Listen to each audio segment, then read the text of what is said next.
Hey, everybody, this is Bob Goodwin, and welcome to another episode of Career Club Live. Thank you for joining. If you're watching on YouTube, please feel free to subscribe, like, comment. That helps. And if you're listening to this as a podcast, it's always great if you can leave a little review, give us a rating. That really helps. So thank you for doing that. Today's episode is brought to you by our newest service that we call Next Placement. So if you happen to be an HR professional and you are faced with the challenge of transitioning employees, we'd love for you to check out Next Placement, which is a more people-centric, empathetic approach to helping folks who are transitioning from one company to the next.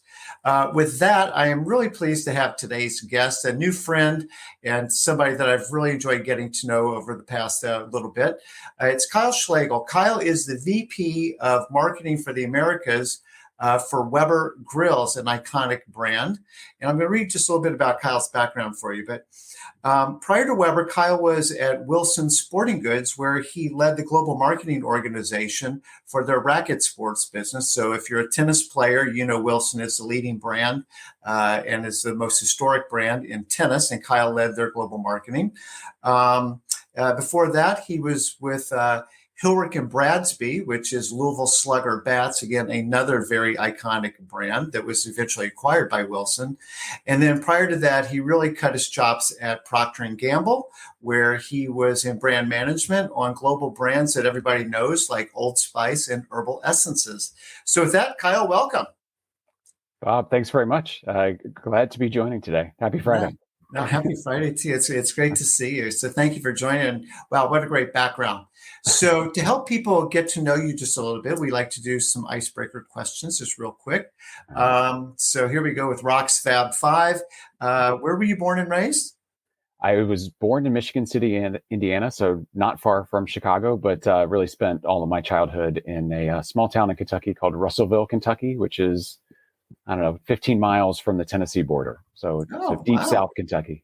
There you go. And then where'd you go to school? I went to Miami, Ohio. Crossed the Mason-Dixon line, as it were, the Ohio River, and went to Miami. Yeah, in Oxford, beautiful Oxford. Our oldest went to Miami. What a beautiful campus, isn't it? It's one of those, you come onto the campus for the first time and you feel like you're on a movie set. You're like, oh, this is what a college campus is supposed to look like. And the red brick, the ivy, the whole bit. No, it's very, very pretty. I went in the middle of a terrible winter storm and still fell in love with the place and couldn't wait to go. It's awesome. And then just a little bit about your family. Yeah, so married to my wife, Audra, who I met at P&G. She's also a Miami alum. We've been married 17 years, and we have a daughter, Madeline, who today's her last day of 6th grade. So, we're having a lot of fun. Now, did I read that you might have a dog or two? We brought home a rescue 15 years ago that turned out to be mixed with a Newfoundland, and we just fell in love with the large breed. And so we have a pup, Izzy, now, who's 2 years old, and a Newfoundland. So that's a Newfie, really? Yeah, we love the breed. They're pretty lazy, which is great. But B, they're just so lovable and easy to hang out with. They're fun to ride. Yeah, we have a lot of pictures of my daughter when she was much younger with our first dog that was 130 pounds. That, holy cow. They're so gentle. But yeah, we would set her on top of him and he didn't seem to mind. That's cool. Now, I name dropped some of the places where you've kind of learned your craft and then shared your expertise. But do you mind just sort of, kind of painting a little bit of the picture of your career for folks? Yeah, sure. Happy to. So I'll go back to Miami. I was dead set on going to law school. There's a generation that'll get this, but I wanted to be Perry Mason. I remember watching the Perry Mason reruns, and about halfway through, I shadowed my grandfather and uncle who were attorneys, and was like, oh, we're not going to court every day. We don't get to go argue our case in front of the court. And so was looking for what is it I want to do? And my parents suggested, well, you like trying to convince people of your point of view. How about you look into marketing? And it was just a perfect fit. So I ended up moving to a marketing major, and was lucky enough to get an offer from Procter & Gamble. And when you're at Miami and you get a Procter & Gamble offer, it's just a start the stopwatch for how quickly you want to say yes to that opportunity. And so I moved to Cincinnati after school, spent my first 5 years in market research, what was referred to as CMK at the time, for P&G folks out there, and loved it. It was a great start to get to know the consumer. That's the heart of any brand success. But I had a desire to move over to brand management. For me, that's where my heart was. I wanted to get into the advertising side, help shape where the brand was going. There were a lot of opportunities that were available to you at P&G from the brand management function. And so I spent my last 8 years in brand management there, working on Old Spice and Herbal Essences and Aussie. Had an opportunity to work abroad, which was always on my list of things I wanted to do in life. So my wife and I spent 2 years in Geneva working in the. Oh, darn, that sounds terrible. Oh, it was awful. Yeah, we muscled through the 2 years in Geneva and the skiing and the travel. And but while I was there, I got to work on Wella, which was P&G had just acquired a German hair care brand. And so I went back and forth between Frankfurt and Geneva and trying to really kind of connect the two entities while I was there, and really enjoyed that experience. And then, towards the end of my P&G career, I'm sure we'll talk about this more, but there was this passion kind of building up inside of me. I've been an athlete my whole life. I've been a fan of sports my whole life. And I don't know that I realized that passion and profession could be the same thing. And the more I started talking to mentors, and I just kept getting this response back of, well, you should figure out a way to work in sports. And many of those were mentors and friends at P&G who just saw that kind of passion in me. And that's what led to Louisville Slugger. So they were looking for folks with kind of a classically trained background in marketing, but that also had a passion for what they did. And so I went to Louisville Slugger and was there a little over 3 years, had a chance to relaunch the brand, eventually selling to Wilson for kind of the next era of the Louisville Slugger brand. And but loved the time there when you can work on this 5th generation family business, this brand that's been handed down quite literally generation to generation. It was a blast for me. And your photo shoots are on ball diamonds, it's good stuff. But then had the choice do I go with Wilson or not, after the acquisition, and chose to stay in the sporting goods world. We moved to Chicago with that, and really loved the time of, leading global marketing for the Racket Sports Group and spending time with our athletes, events, trying to change the way the Weber brand was, or the Wilson brand. I do that sometimes. The Wilson brand was viewed around the world, and another icon that we're seeking to refresh, right? I found myself in my career a number of times at that pivot point of these longstanding heritage brands that are trying to figure out what the next generation of the brand looks like. And then during COVID, found myself, I'll use the sports parlance, I found myself a free agent in the COVID environment, and picked myself back up and found a Weber opportunity that was really a perfect fit. And so I've been at Weber coming up on 3 years now, and my roles continue to evolve quite a bit. We've been through a lot of changes at Weber, but I keeps bringing on new challenges, and I'm kind of loving that environment. Yeah. Well, you to go back in time, this is probably in the Wilson Museum, I would guess, but Jack Kramer racket and Stan Smith racket. Know them well. Or ones that I grew up with. So that's pretty cool. I think the Jack Kramer racket is still the most sold racket in the history of the sport. Seriously? Yeah. Oh my gosh, you had a double diamond. It was very cool. I really enjoyed growing up playing tennis in Louisville, as it turns out. So bringing sluggers together. But that's awesome. And then very, very quickly, what do you like to do when you're not at work? What are hobbies, passions for you? Family first. My daughter, I mentioned, is 12 years old. She's playing softball now. And so whether I'm coaching or cheering from the sidelines, I just love being there and being a part of it. We love to travel. The more places we can go see and do and experience, the better. And then, I mentioned being an athlete. I still dabble in whatever sport my body can handle these days.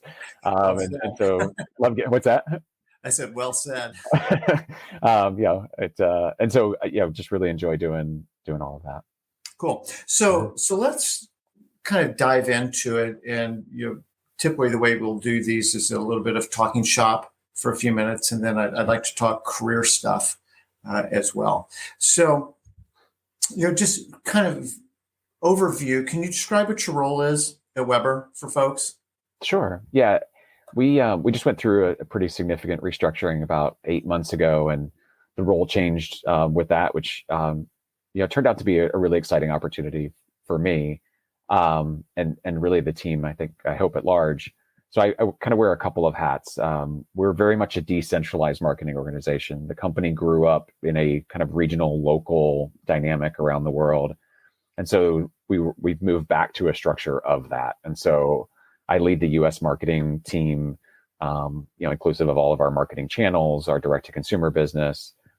We also have something we refer to as the Grill Academy, which are our in-house grill masters that teach people how to, make great food and use their grills.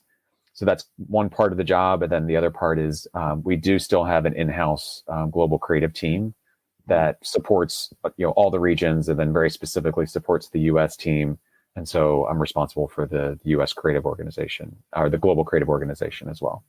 Wow, awesome. Well, I mean, when we were first getting to know each other, I was just sort of waxing on and on about, I love the brand. I think it's just got to be a lot of fun to work on, right? Because food is very emotional. It's gathering around the grill, it's family. There's just so much that juice to squeeze as a marketer.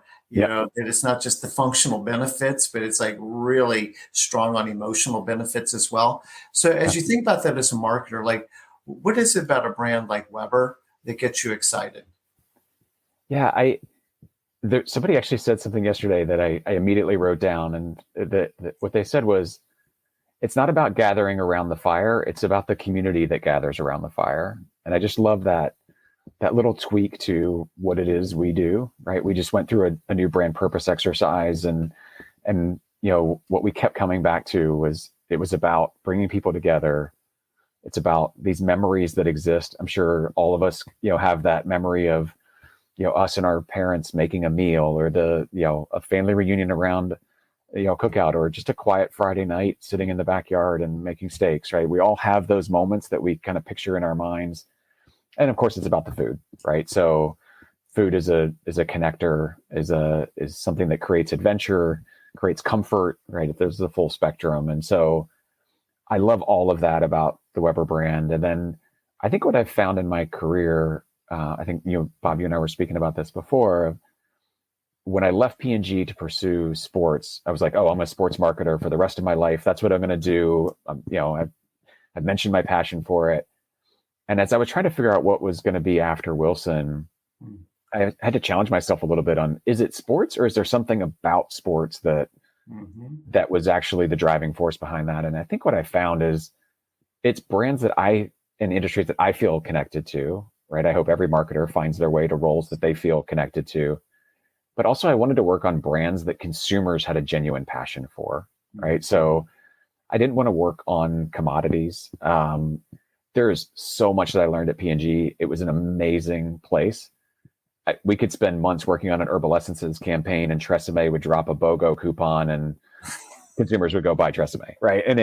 And so that doesn't happen in a lot of the places I've been blessed to work in. But since then, on these passion brands, these passion industries, there's consumers that would do anything to make food on a Weber grill and wouldn't touch another grill brand, right? And it's that connection as a marketer, you can't beat it. And so I love being in that environment where we have stories all the time. One of our grill masters was out the other day pumping gas at a gas station wearing his Weber hat. And he said somebody just walked up to him completely unsolicited and started telling him stories about he and his father making, food on their Weber grill, right? That doesn't happen with every brand. And I'm just really excited to be, at least partly responsible for continuing that. Yeah, I guess there is sort of a burden with that too, right? Because of the legacy is there. But one of the other things that sort of occurs to me about a brand like Weber is it's so multi-sensory, right? Yeah. There's the warmth, literally. There's the smell. There's the sizzle. I mean, there's the taste, like Yeah. it just like it hits like on all the senses physically, and Yeah. then all the emotional drivers that creates. And I want to echo what it sounds like you picked up on. It's not about gathering around the fire; it's the community. That's Yeah. a really cool insight. Yeah. One of the things that we had talked about was with this reorg Yeah. that you've been given, kind of more responsibility, and it's more integrated. So you're not just the responsibility, but now the authority to actually go execute on some stuff. But Yeah. as we're talking to other marketers who might be listening to this, the importance of really being an integrated team versus sort of siloed off functional things. Yeah. I've experienced kind of every iteration of that in, gosh, 25 years now of doing this. And I think every structure has its best intention, right? Every org structure, nobody does it without the best of intentions for it to work for whatever that company, whatever that culture is, whoever the personnel are. But I do find that where I've thrived more, or where I've enjoyed the work more, and I think where we've just been better at our jobs and supporting the brand of business, is when, to your point, the authority and the responsibility, the idea and the execution, sit in one place, right? And so, again, despite best intentions, we had situations in the past where I was leading U.S. marketing, but the social team was a global team, and I didn't have the ability to directly influence what we were doing in social media for the U.S. market, despite being responsible for the U.S. market. And so those disconnects, or those lacks of integration, I think make things really difficult. Things pass through more hands, sometimes without adding value, or even causing dynamics that aren't as productive as they could be. And so, the restructuring that we've been through has led to that decentralization, but also idea and execution sit in the same place. Strategy and, going out and rolling it out are in the same place. And so, a benefit to a company as well is, there's one person or one organization you go to look to. Is it working or is it not working? Right. You don't have a matrix to try to kind of sift through to figure out, the pros and cons of it. And so I've enjoyed that as well. I've always, maybe this is the athlete in me as well, I've always enjoyed, if somebody, needs to shoot a free throw at the end of the game to win or lose, or a goalkeeper that needs to stop a ball, Mm-hmm. I wanted to be the one on the line. Mm-hmm. And so I don't shy away from that. And I welcome the opportunity to try to kind of lead this team collectively. Yeah. I mean, we did an interview month and a half or so ago, talking about a results only work environment. And there were sort of two sides of the same coin. People want autonomy, and it's like, I want to have the ability to do this the way that I believe this is the right way to do it. Sure. And treat me like an adult, give me the responsibility. But the flip side is accountability. Mm-hmm. And that's what you're saying. Like, give me the ball. Like, I'm fine for everybody to be watching, and whatever happens is what happens. Absolutely. But I'm not going to shy away from that. So the autonomy coupled with the accountability, for the right people, that's like the perfect work environment. Mm-hmm. Yeah, and we try to put that in every level of our organization, right? So the person who's responsible for, social media and influencers and partnerships, I want them to feel that same level of autonomy and accountability for what they're responsible for direct to consumer, for retailer marketing, right? I want each one of them to feel connected to the broader mission, right, and accountable to the broader mission, but have that true sense of accountability and autonomy within the environment that they're directly responsible for. So the title of this episode is about working on iconic brands, which you've got just an amazing portfolio. What are the blessings and what are the curses of it's, if I'm a challenger brand and nobody's heard of me and I mess it up? Sure. That little tree fell in the forest and nobody heard it. Did it really fall? Versus like, no, this is like a big brand that you can actually mess this up. What are the blessings and the curses? I've done both. So blessings, I would say, is for Wilson, Louisville Slugger, and now Weber, frankly, the equity was bigger than the brand or bigger than the business, right? In each case, there's this perception that it's this like, that Wilson was Nike, right? Yes. There were many multiples difference in our balance sheets, right? But the brand equity and the trust and the love for the brand kind of opens doors that it may be more difficult for a challenger brand to open, right? So we're able to kind of create relationships that may be more challenging for other brands. We can go places maybe that other challenger brands can't. So I would say that's definitely a blessing. The brand recognition awareness, right? We can kind of work in that environment a little bit differently, maybe than a brand that's just starting out. I would say some of the challenges are, how do we fight multi-front wars as a brand that's been here a long time? We have a lot of challengers to different individual parts of our business. And so how do you flex a brand that's a big brand that's been here a long time to be nimble, to be something, in a category? If I take the pellet grilling category or the griddle category, Weber's not really played in that space, but we have very strong challengers in both of those environments that are only in those environments, right? And so how do we take a brand known for one thing and apply it to another? And so I think that's one of the challenges of a longstanding brand, of how do you evolve it, frankly. Another that I think we could have run into, but we've been really blessed by leaders that have helped in this area, is there's a lot of reticence to change a brand that's been around for a long time, to evolve a brand. And, at Louisville Slugger, there was the day I came in and we started talking about having to relaunch that brand. It's fifth generation family company, right? The fifth generation, Hilrich is the CEO. The fourth generation is the chairman of the board. And the first people I talked to when we were thinking about relaunching the brand was, what are the sacred cows? What can I touch? What can I touch? What are you going to be uncomfortable with? And the answer I got was, go do it. Keep us in the loop. We know it needs to change. We know it needs to modernize, and we'll help along the way, but there are no sacred cows.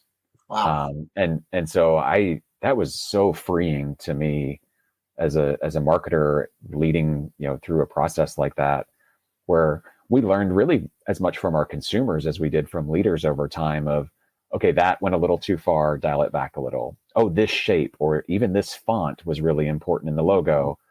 And so we learned those parameters as we went by listening and gauging that. But there are some brands that really are challenged to change, right?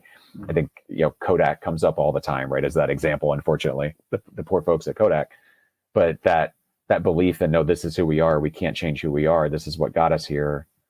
Sometimes what got you here is not what gets you there next. And so just that comfort level of leadership that I've been blessed to work for, knowing that we needed to change, was really emboldening, I think, to myself and our teams.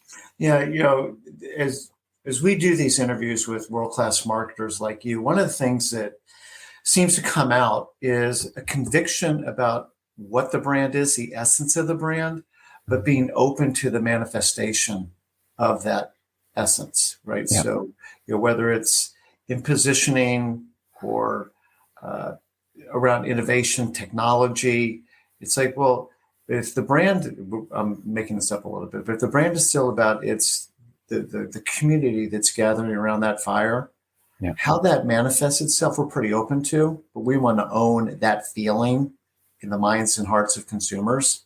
Yeah. Well, you can do a lot with that and not mess up the brand. I totally agree. Yeah. One of the things I love, this is the dorky marketer in me coming out, but I love asking people origin stories of their business, their brand. Like, tell me about why you started this. Tell me about that first year of getting it off the ground.